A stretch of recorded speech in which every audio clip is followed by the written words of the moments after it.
There's no Rodney. What's going on? I don't know where Rodney is yet today. I need to stop this note taker.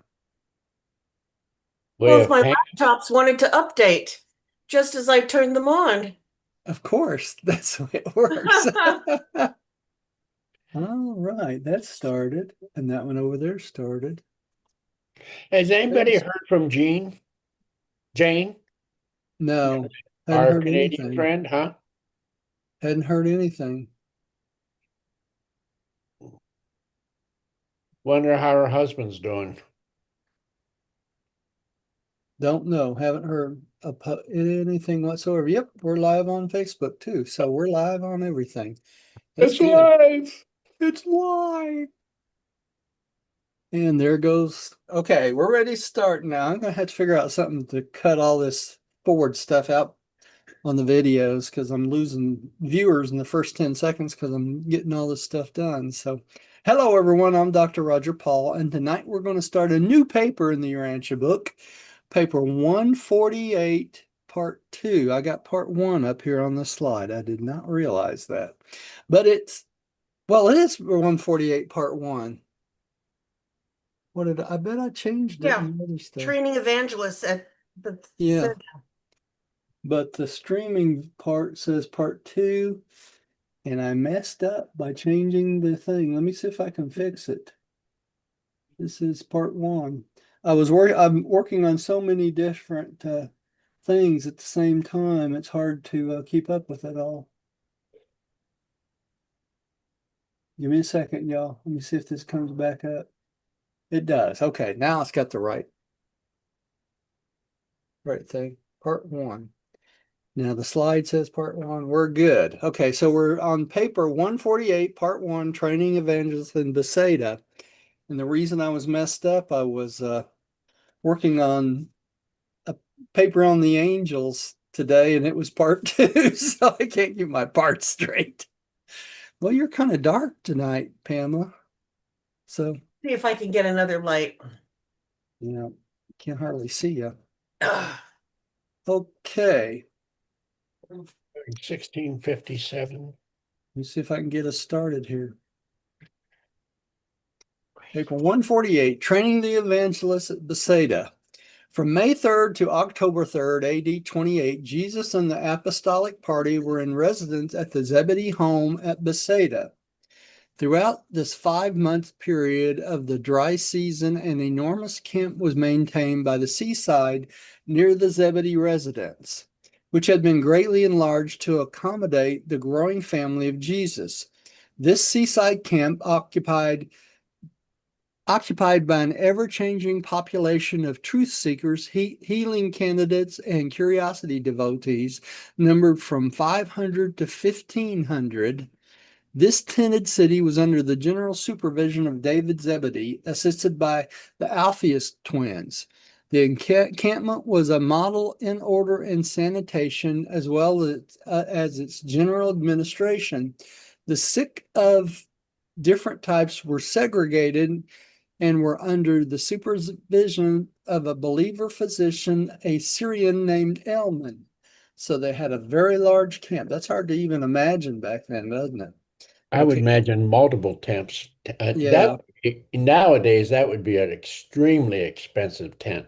Yeah, it really would be. And there's some maps you can look at later. This shows up really well on our website. And here's a close up of where the camp was.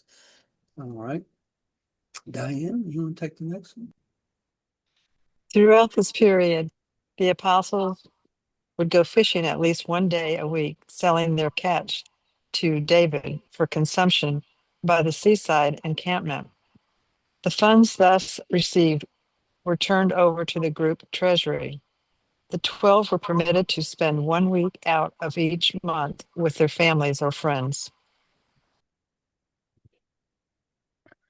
So that gave them opportunity to rest and relax and that sort of thing too, taking off. All right, Gary, You would you get take that? the Did you next one? catch that though? Huh? These guys only work 3 weeks out of the month. 3 weeks out of a month. Yeah, well, they were pretty busy the other 3 weeks, so could understand They that. didn't have Saturday, Sunday off. Yeah. It was really funny. I was talking to Diane today about having the whole week off, and I started working, I guess, 2 days ago on the Book of Angels. So when I went back to work at the computer, I had to relearn everything because I'm so used to doing it every day. You get away from something for a few days and you forget what you're doing. So, all right. Gary, would you take the next one? Yeah. While Andrew continued in general charge of the apostolic activities, Peter was in full charge of the school of the evangelists. The apostles all did their share in teaching groups of evangelists each forenoon, and both teachers and pupils taught the people during the afternoons. After the evening meal, 5 nights a week, the apostles conducted question classes for the benefit of the evangelists. Once a week, Jesus presided at this question hour, answering the holdover questions from the previous sessions. It's hard to believe that they were this organized, isn't it? I mean, think about the period of time and how many people they had participating. It really is amazing. All right, Pam, would you take the next one, please? In 5 months, several thousand came and went at this encampment, interested persons from every part of the Roman Empire and from the lands east of the Euphrates were in frequent attendance. This was the longest settled and well-organized period of the Master's teaching. Jesus' immediate family spent most of this time at either Nazareth or Cana. All right. So as it says, this is a well-organized period because they had so many people working at the same goal to teach everyone. If you stop and think of the numbers of people that's coming in and out of this camp, you could understand how. Now, you got to remember also at that time, the populations were not as large as what they are now. Yeah. So this was a major movement. Well, we got to remember See too, how it would be very there huh? wasn't any TV or anything like that too. So if people didn't get out and interact with one another from their homes and in the street and stuff, they didn't talk to anybody, right? Well, that just goes to prove the point I'm making, because that interaction that you just described would spread what the word faster than normally in our times. Yeah. Okay, Mhm. and so you can see how the Sadducees would be concerned, and even Rome. Yeah. Well, if this same thing tries to happen now, you get people on YouTube discounting everything, right? Or on the TV discounting everything. So you don't know you guess where you don't know what to believe. So if Jesus would have Hold on. gotten on the internet and YouTube Excuse now, me, I got to take care of something. then he would have, people, it would have been questionable whether they even believed him. Okay. That's the whole problem.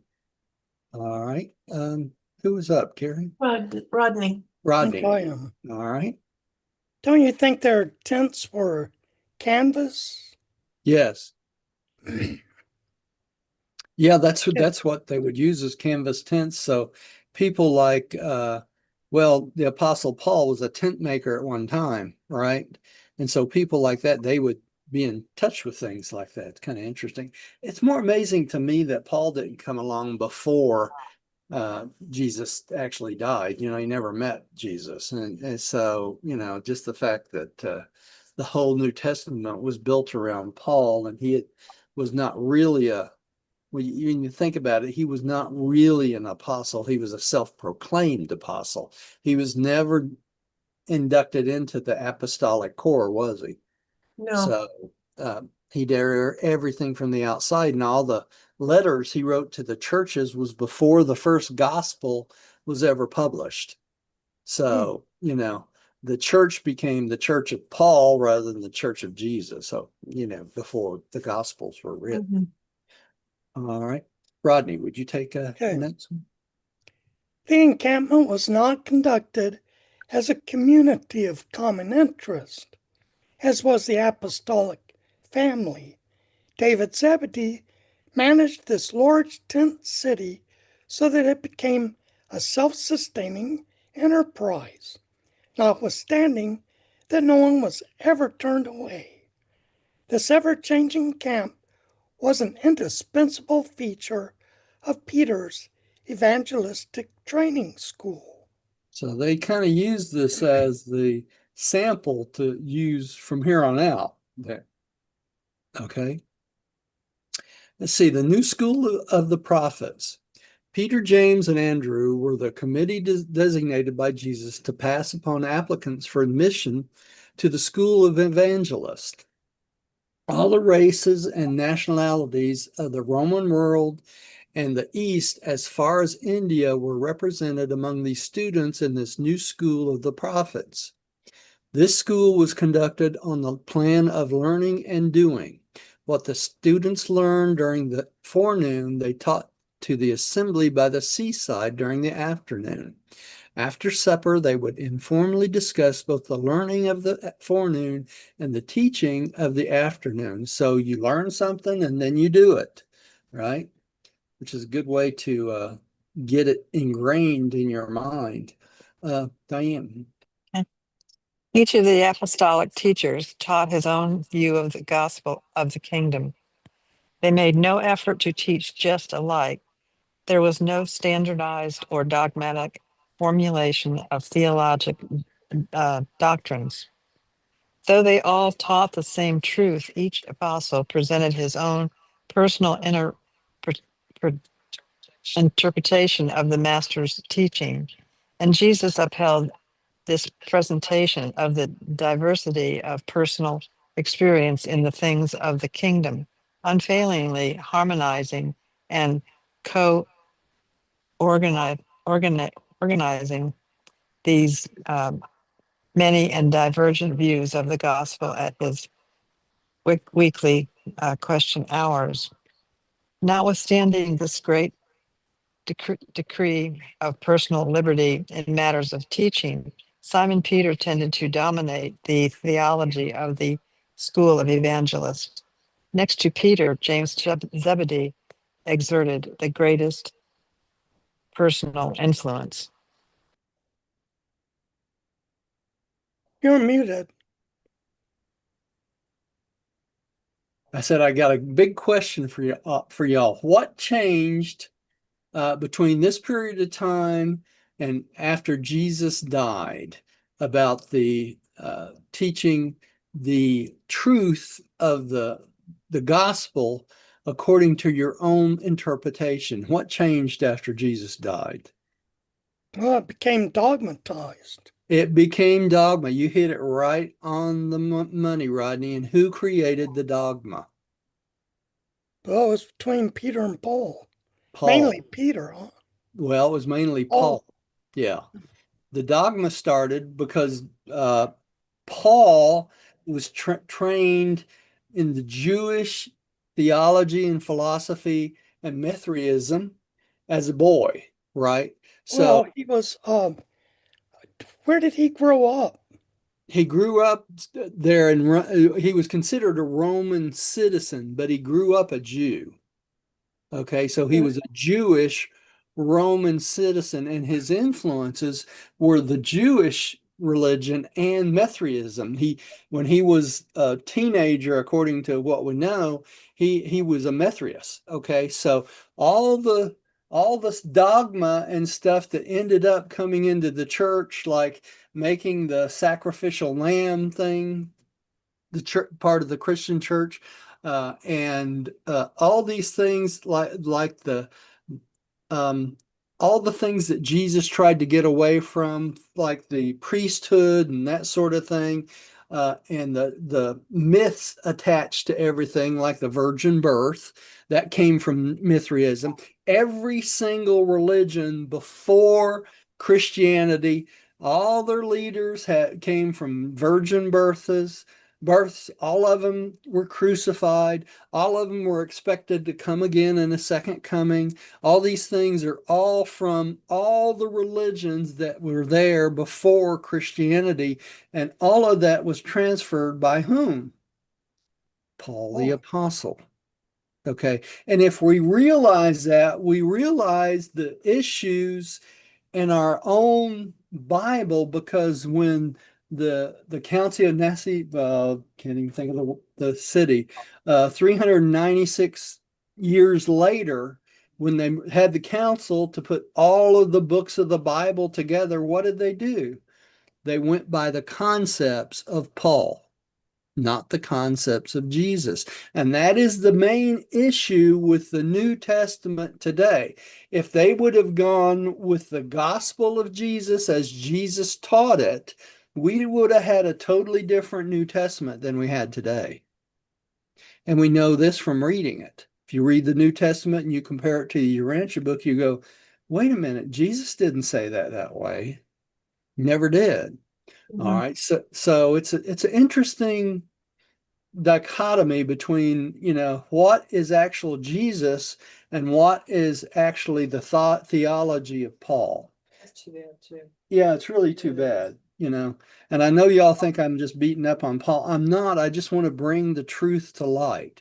I want people to understand when they read this book, this is a retelling of the story of Jesus according to the midwayers that were there when everything happened. It is no secondhand knowledge. It's not secondhand knowledge in the fact that these midwayers recorded everything that happened. This isn't some story that somebody told 60 some years after Jesus died.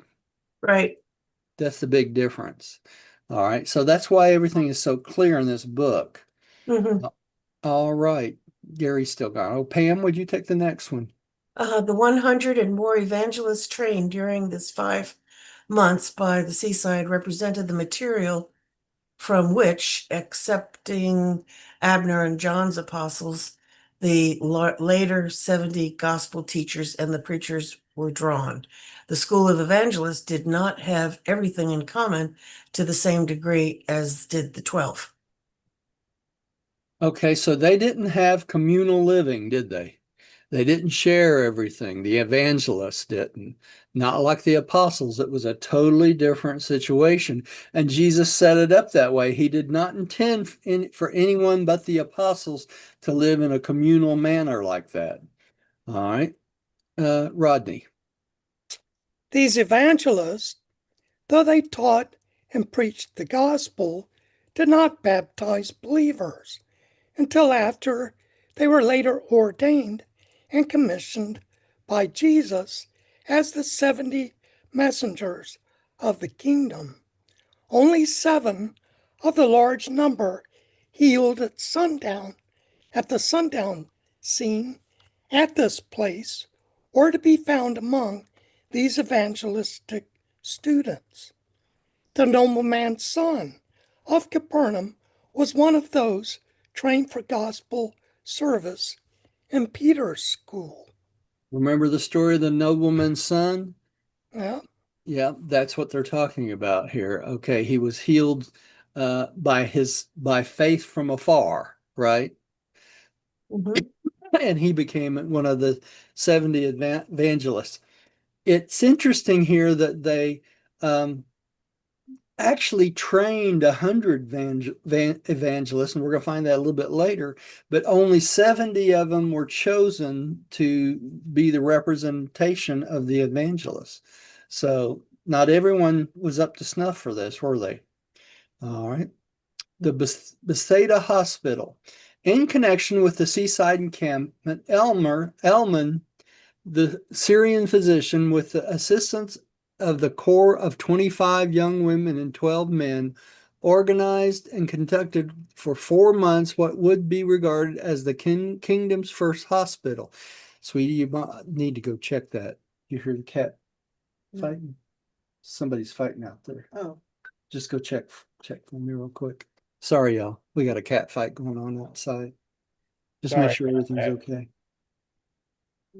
At this infirmary, located a short distance to the south of the main tented city, they treated the sick in accordance with all known material methods, as well as by the spiritual practices of prayer and faith encouragement.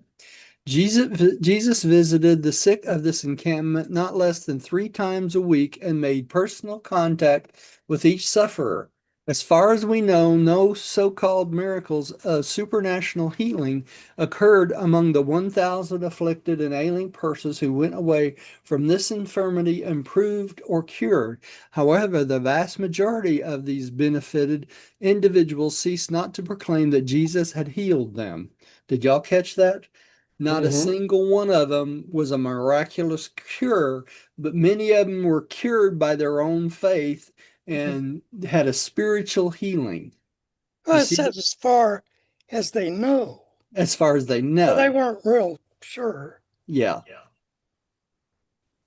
I think, oh, I'm hearing myself. Diane's walked out with her earphones. Okay. Gary, would you take the next one? Okay. Many of the cures effected by Jesus in connection with his ministry in behalf of Eman's patients did indeed appear to resemble the workings of miracles, but we were instructed that they were only just such transformations of mind and spirit as may occur in the experience of expectant and faith-dominated persons who are under the immediate and spiritual influence of a strong, positive, and benefit personality whose ministry banishes fear and destroys anxiety. Now, who do you think that the beings were that told him this? Let me see. I mean, look, How about the Bible or guardian seraphim? You know, they're in constant contact with the midwares. So that's probably where the information came from, whether they were healed, a miraculous healing, or they were healed by the spiritual transformation. Okay? I thought you was referring to Jesus. No. No, Jesus probably wouldn't tell them one way or another. But since the seraphim are in constant contact with the midwares, more than likely that's where they got the information. Because the guardian seraphim would know one way or another. Okay. So with the light carriers. So would the life carriers. That's right. That's true. Pam, would you take the next one? Uh-huh. Elman and his associates endeavored to teach the truth to these sick ones concerning the possession of evil spirits, but they met with little success. The belief that physical sickness and mental derangement could be caused by the dwelling of a so-called unclean spirit in the mind or body of the afflicted person was well nigh universal. And I So can this- understand why they would think that. Yeah. Especially during the time prior to Jesus, right? Yeah. All right. All right. Rodney, would you take the next one? Yes. And all his contact with the sick and afflicted, when it came to the technique of treatment or the revelation of the unknown causes of disease, Jesus did not disregard the instructions of his paradise brother, Emmanuel. Given ere he embarked upon the venture of the Urantia incarnation. Notwithstanding this, those who ministered to the sick learned many helpful lessons by observing the manner in which Jesus inspired the faith and confidence of the sick and suffering. Now, anybody remember what the charges Emmanuel gave him about, letting his ministry turning into just a healing ministry? Right. Y'all remember that? I think it said don't do it because it'll distract from the message. Yeah, that's right. That's right. That's exactly right. All right. The camp disbanded a short time before the season for the increase and chills and fever drew on. So they had a season of chills and fever that came every year, apparently. All right, since Diane's not here, I'll do the next one too. The Father's business. Throughout this period, Jesus conducted public services at the encampment less than a dozen times and spoke only once in the Capernaum synagogue, the second Sabbath before their departure with the newly trained evangelists upon their second public preaching tour of Galilee. Let me turn you back on there because I turned it off. I was listening to myself. Okay. Yeah. You got your things back in? Okay. Do you want to take the next one? Okay.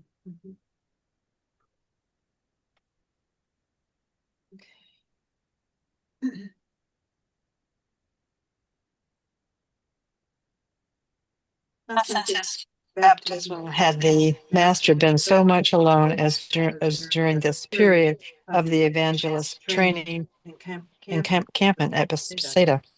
Whenever any one of the apostles ventured to ask Jesus why he was absent so much from their midst, he would invariably answer that he was about the Father's business. Kind of makes you wonder if he was actually in an active participation in running the local universe during that time, doesn't it? Sounds like it was. All right, Gary, would you take the next one, please? During this period of absence, Jesus was accompanied by only two of the apostles. He had released Peter, James, and John temporarily from their assignment as his personal companions, that they might also participate in the work of training the new evangelist candidates, numbering more than 100. When the master desired to go to the hills about the Father's business, he would summon to accompany him any two of the apostles who might be at liberty. In this way, each of the 12 enjoyed an opportunity for close association and intimate contact with Jesus. Why do y'all think that Jesus always had at least two apostles with him? One for each side. Yeah. One good friend deserves another. Instead of one good turn. How about for as witnesses to actually what happens, during the soul? Human witnesses. All right. Pam, would you take the next? It has not been revealed. Hang on.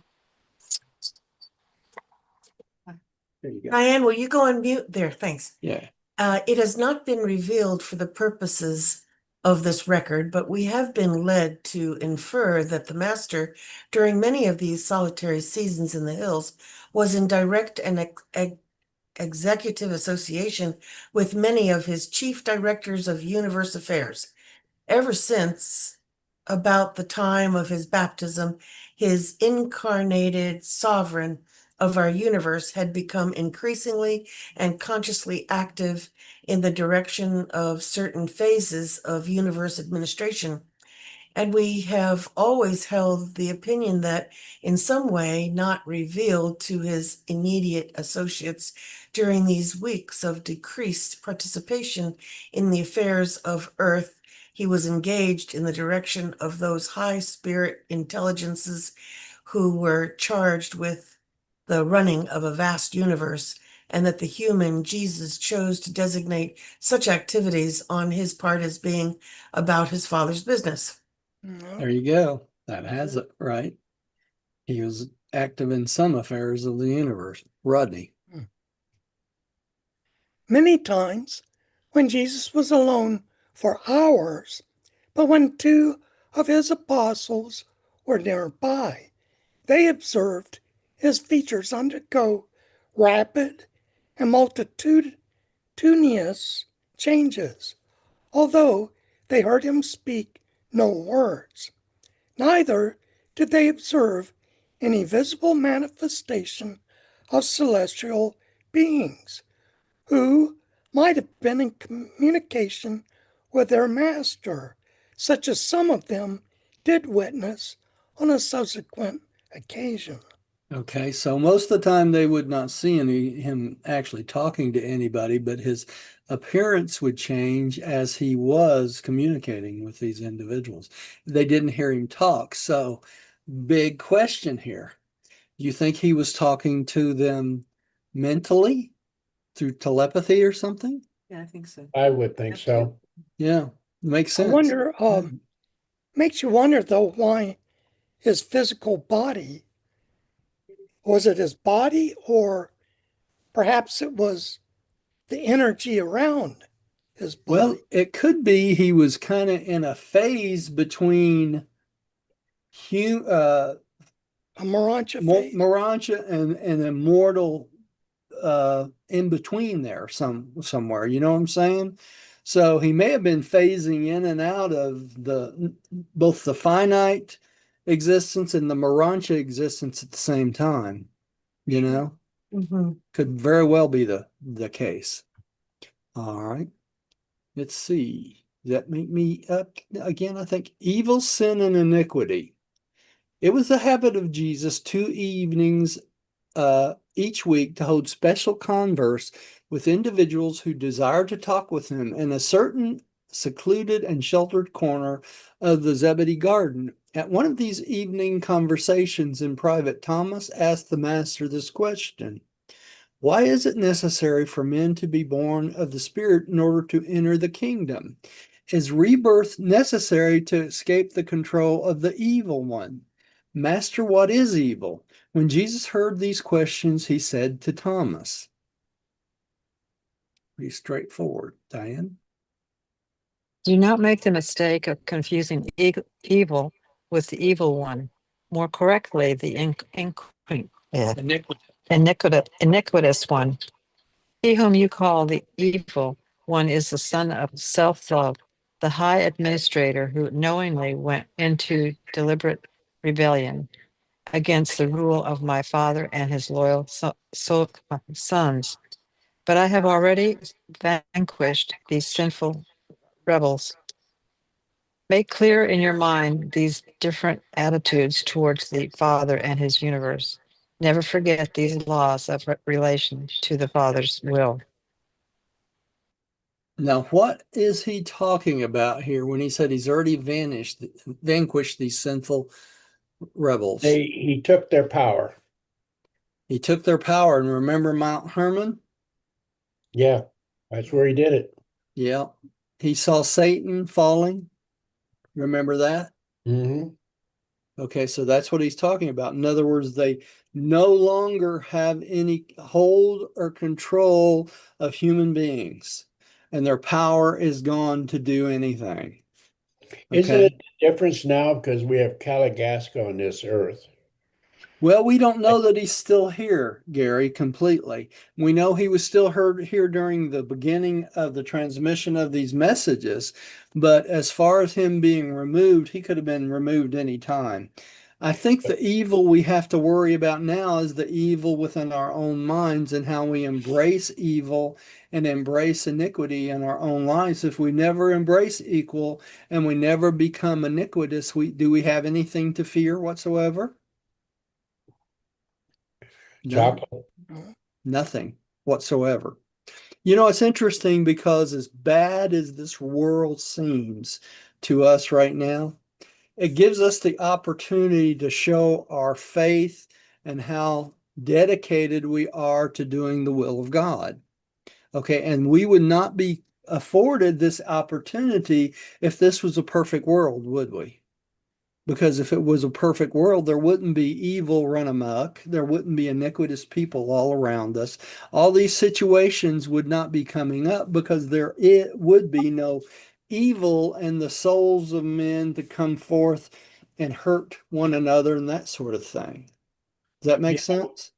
Yeah. So we're Roger, blessed by being in the bad situation we're in. That's what I'm saying.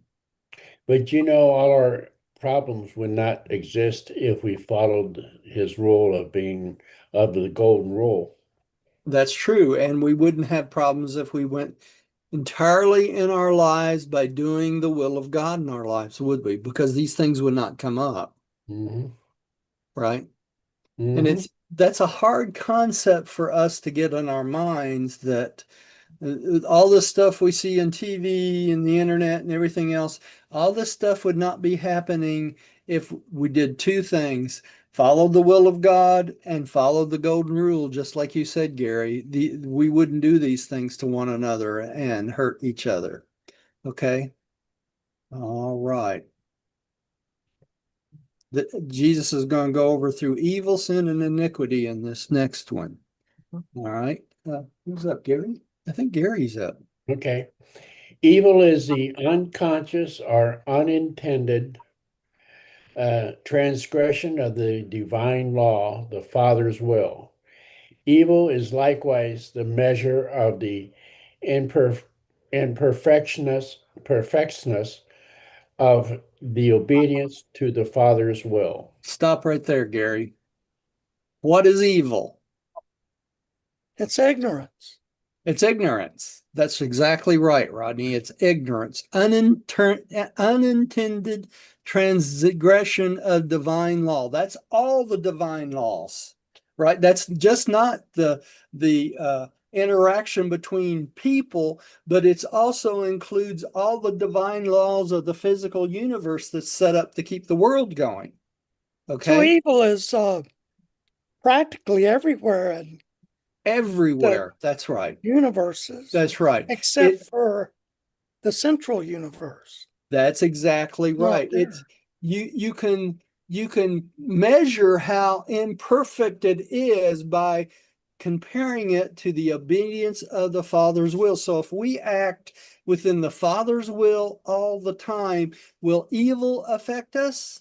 No. No, because we would be within the will of God, so we won't run into unconscious, unattended transgression of the divine law. And that would include what? That would include the physical laws of the universe that were set up to keep us safe and secure within this material world. Okay? Now, the reason A I bring rather that simple up is question. this.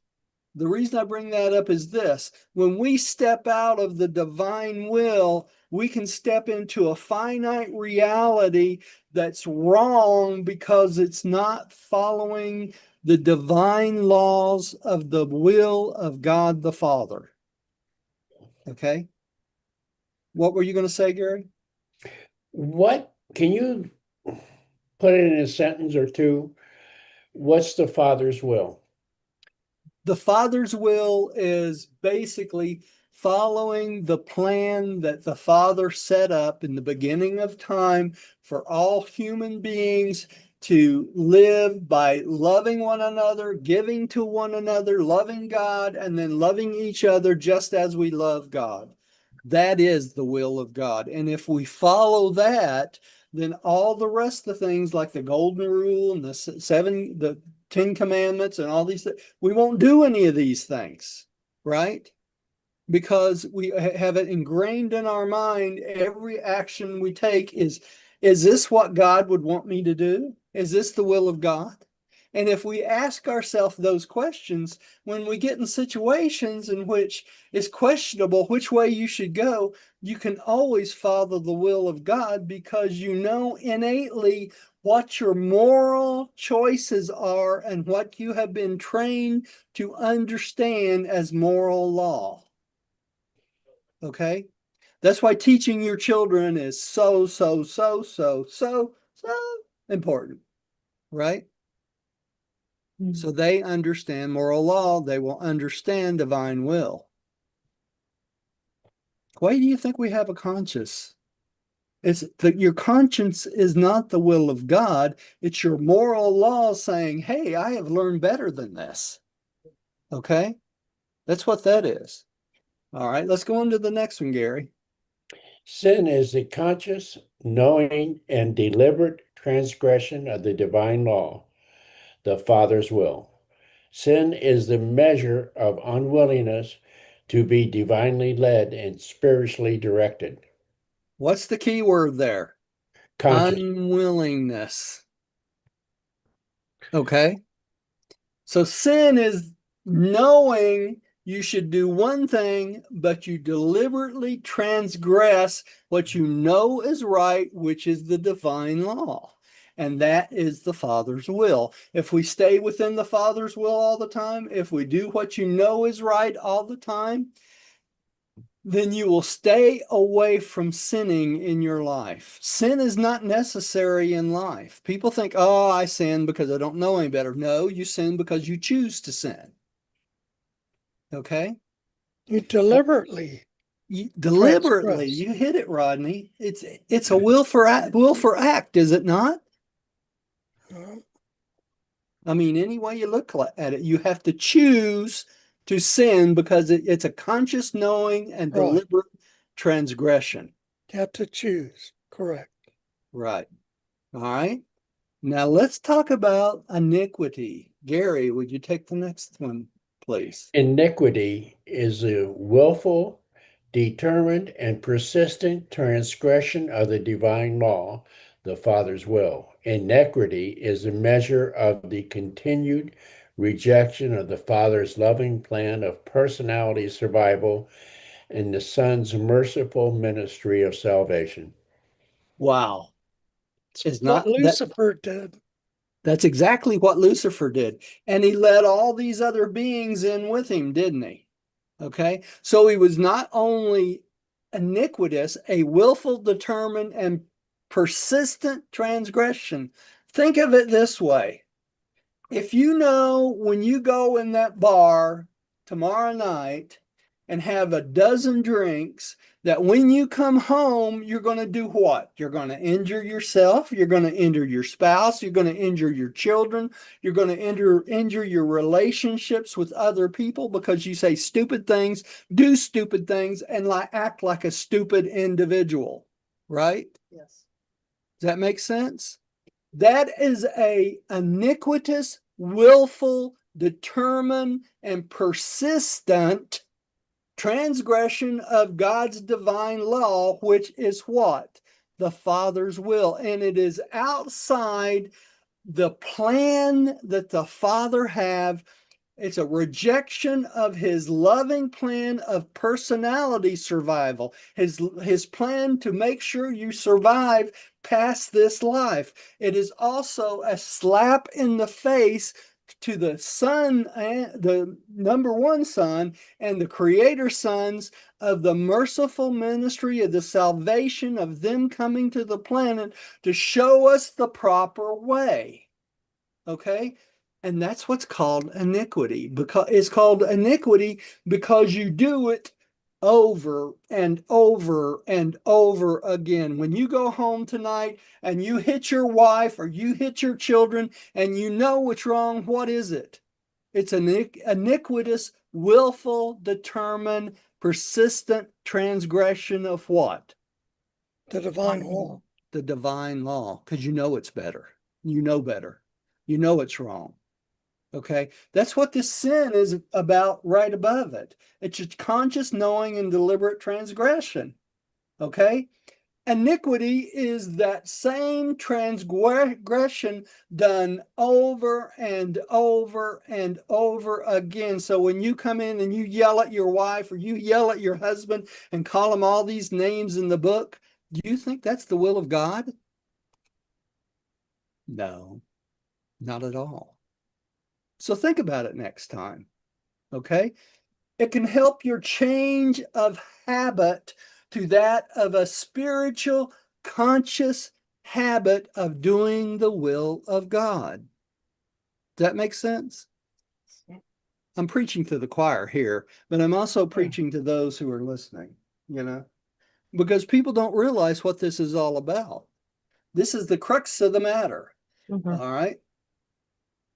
Who's up next? Pam, I think you're Yeah. up. Get a whole paragraph. I'll read all of By them. nature, before the rebirth of the spirit, mortal man is subject to inherent evil tendencies, but such natural imperfections of behavior are neither sin nor iniquity. Mortal man is just beginning his long ascent to the perfection of the Father in paradise. To be imperfect or partial in natural endowment is not sinful.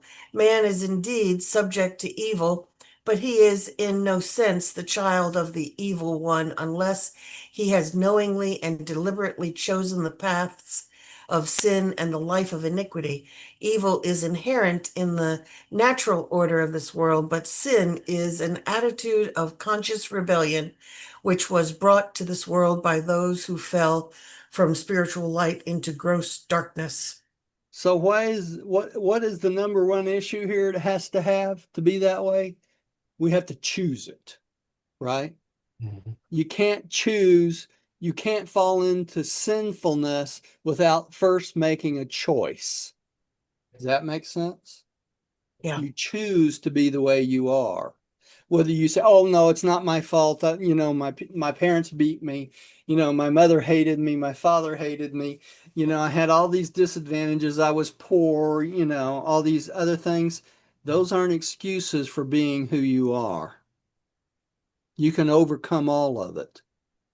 If you don't believe it, look at me. I was about as rotten as kid as you could want, but I had a moral compass. That's how I came over it. And this is what Jesus is talking about. You have to make those moral decisions. It's a long ascent to paradise, and this is where we get into those moral or spiritual habits. And it's all in how we choose. So, Okay. Roger, Yeah. on a normal evolutionary mortal world, they just more or less contend with evil. There's not much sin on the planets Not as much, because, Rodney. Yeah. sin was brought to this planet. Yeah. Yeah. But they can sin too, though, Rodney, but they have to choose to, right? And the choices are not as readily available on a planet like you're talking about as they are here. That's why I say, in essence, we have a blessing or an advantage, if you will, because we are given the opportunity to choose over and over and over again that which is right. And that experience only comes from living on a rebellious world, doesn't it?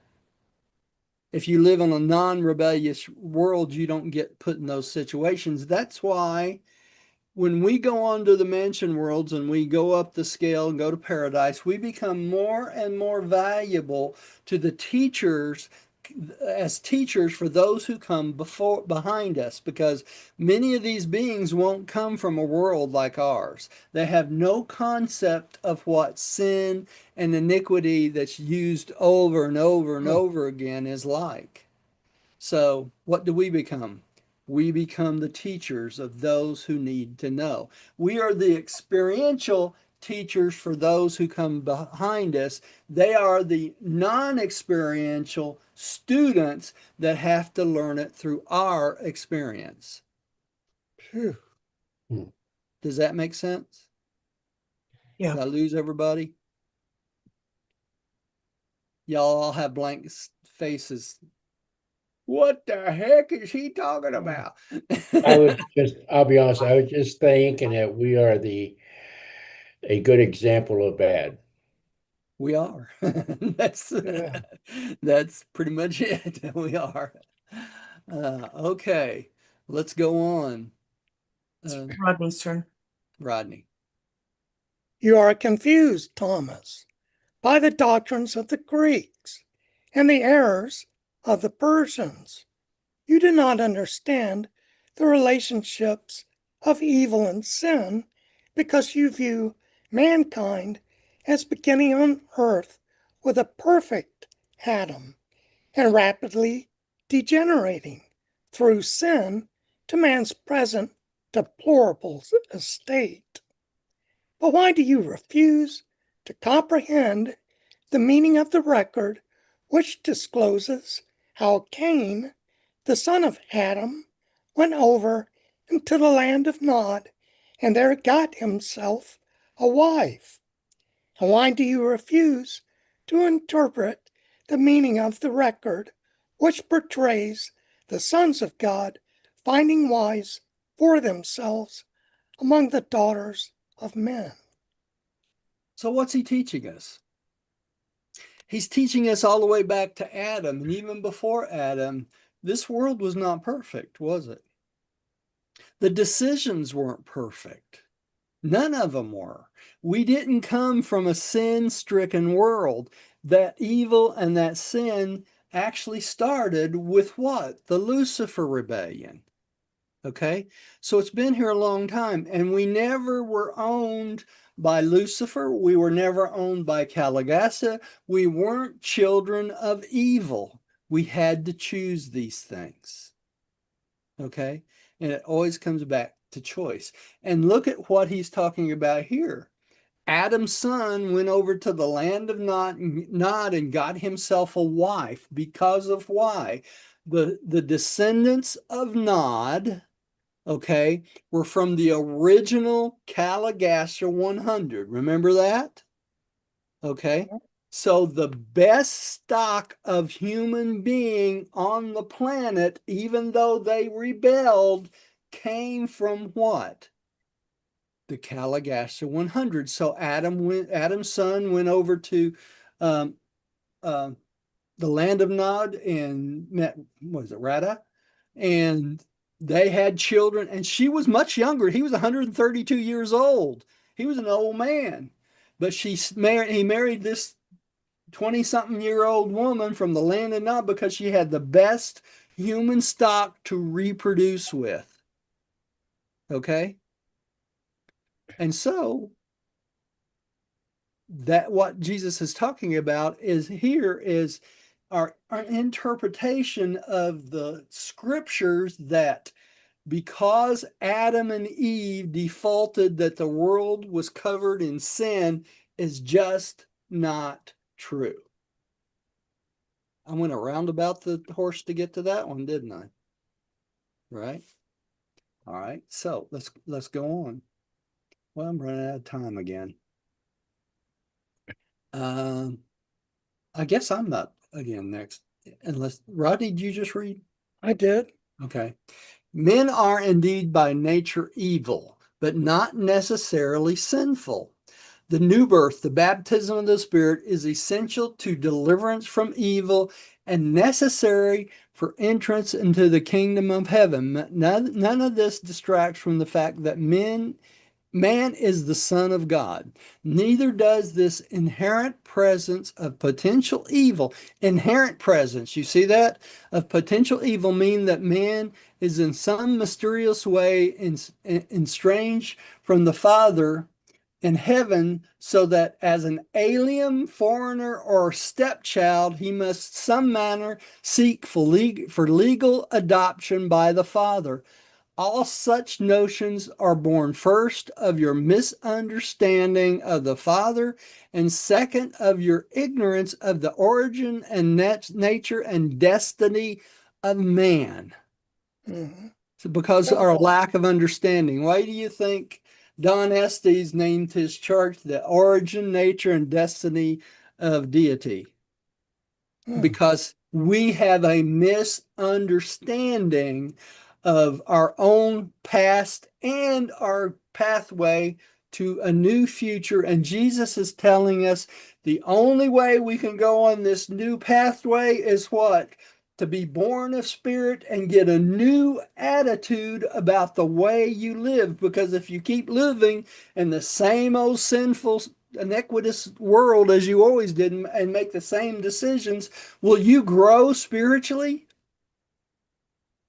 Not likely, right? You have to make a new pathway, and that's what's taught. They're talking about being born of spirit. And Jesus is going to explain this more here. I hope we can get through this tonight before this next section. The Greeks and others have taught you that man is descending from godly perfection steadily down towards oblivion or destruction. I have come to show that man, by entrance into the kingdom, is ascending certainly and surely up to God and divine perfection. Any being who is in any manner falls short of the divine and spiritual ideals of the eternal Father's will is potentially evil But such beings are in no sense sinful, much less iniquitous. Notice Jesus says here that these people can become evil, but not necessarily sinful and iniquitous. You see that? Yeah. Okay, that's because we've been taught just the opposite, that we have descended from a godly state down to a non-godly state into destruction, when it's actually just the opposite. By accepting the kingdom, you start ascending. You're on your ascension plan from that moment on. All right. Gary. Okay, Thomas, have you not read about this in the scriptures? Where it is written, "You are the children of the Lord, are your God. I will be your father, and he shall be my son. I have chosen him to be my son, and I will be his father. Bring your sons from far, and my daughters from the ends of the earth, every, even everyone who is called by my name, for I have created them for my glory. You are the sons of the living God. They who have the Spirit of God are indeed the sons of God. While there is a material part of the human father in the natural child, there is a spiritual part of the Heavenly Father in every faith son of the kingdom." And he's And what part is that? the thought adjuster. That's exactly right. It's your spiritual part. So every single individual has a part of God within them, which will show you the way back to the Father if you just let it. Right? All right. Pam, would you take our last paragraph for tonight?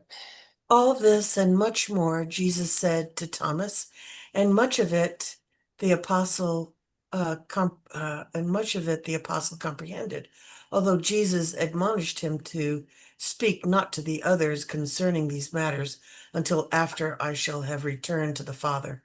And Thomas did not mention this interview until after the Master had departed from this world. And why would he say this? This is always a big mystery to everyone, but it's really pretty simple. He said this because he did not want to confuse the new believers by over teaching them something that they weren't capable of understanding yet. And he knew that when the Spirit of truth was poured out at Pentecost, then it would guide them in these things. And at that point, Thomas or anybody else could talk to him about it, and the Spirit of truth would lead them in the proper direction. Does that make sense? Yeah. All right, so the mystery solved. All right, next time we'll take up section 5, the purpose of affliction. Let's change our slides out here and reshare. Okay, whose turn is it to read the prayer? Diane and then me. Okay, thank you, Pam. Diane?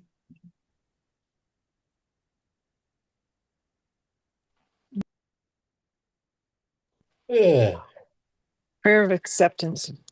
I believe that God is my paradise Father, and that only by faith am I saved. No sacrifice is necessary. By this same faith, I became a child of God and know that all men and women are my brothers and sisters. We know the Son of God, the sovereign of our universe of Nebadon, as Christ Michael, Jesus of Nazareth. By allowing the will of God to become my will, I will someday stand in the presence of the Paradise Father. In the name of Christ Michael, Jesus of Nazareth. Amen. Amen. Amen. And thank everyone for joining us tonight. Thank everyone for coming and listening to my ranting and raving. That was perfect timing. It's just 7. I know. That is perfect timing, isn't it, for a change? All right, yeah, thanks for coming. We love you guys, and we will continue this on Thursday. For those who are listening to us remotely, thank you for coming and listening to us remotely, and we all hope everyone got a little something out of this message tonight. That was good. Yeah. Yeah. Thank All you. right. See everybody Thursday. Thank you, then. Roger. You're welcome. I have a dental, so I'm not sure whether I'll make it or not. Well, if you do, we'll see you then. Okay. All right. Take All care. right. Thanks, Bye-bye. y'all. Y'all Love have a you great guys. one. Bye.